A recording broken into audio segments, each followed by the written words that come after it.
everyone. Welcome to Wager Talk. My name is Minty, and joining me today is Bruce Marshall at Bruce A. Marshall on Twitter and Ralph Michaels at Cal Sports LV. This Saturday, we've got Utah at Washington, a rematch of the Pac-12 championship from last year. Now, Utah, I looked back, and their defense is only allowing like an average of 11.7 points per game. How crazy.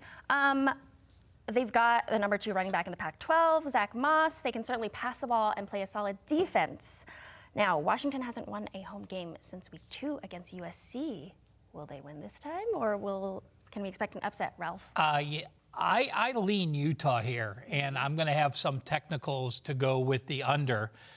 And, you know, people are going to talk about Utah's schedule and their defense is putting up numbers that look like the New England Patriots almost.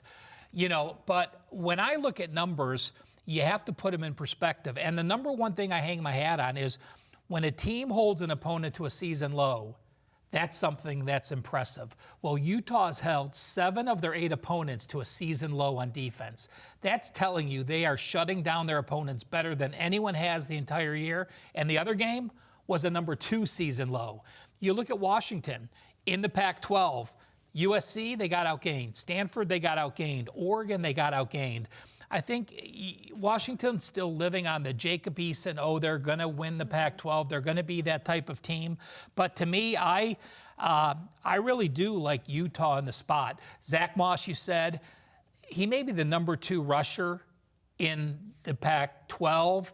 But he's one of the top 3 running backs to me in the country, at least a top 5 running back in the country. He has that type of talent. Mm-hmm. Yeah, I agree with Ralph here, and you're right. Moss really is good, and since he was banged up, and that was the SC game he got knocked out of, the one game that Utah lost.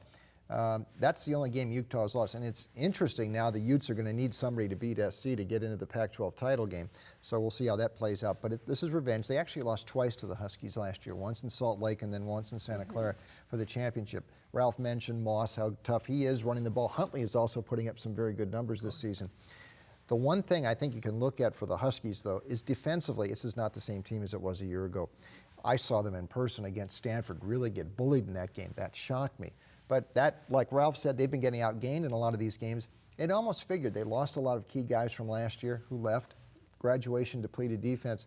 And this Utah defense. Now, they've been helped. Certainly last week, Cal was playing its 3rd-string quarterback. Ralph, you and I might have been able to slow down the Golden Bears last week. Yeah, when you hold someone to 6 first downs, right, it helps your numbers year to date. We could have maybe held them to 10, but they really have slowed down. And Arizona State, the freshman quarterback the week before, they really bothered. Now, this is going to be a tougher test against Eason, but they are still very rough there. And Washington's defense, I think, is the most vulnerable platoon on this field, Ralph. And that's why I think Utah, like you said, Moss, Huntley, revenge from last year, and trying to keep pace with USC in the South. And they still have outside chance to get into the playoff. Utah, we had them 26-17 in the gold sheet. Wow. Minty, and as I said, just some technicals on this game. Washington is 3-13-1 over-under as a dog. So of their 17 games, only 3 overs, 13 unders. Utah, 2-7-1 over-under as an away favorite. And Utah has also gone 0-5-1 over-under their last 6. So the technicals certainly should lean under, and I lean that way as well. Right. Beautiful. Thank you, guys. $9 Monday at WagerTalk.com and SportsMemo.com. All daily packages for Monday's action are only $9, including any 5% best bets normally priced at $40.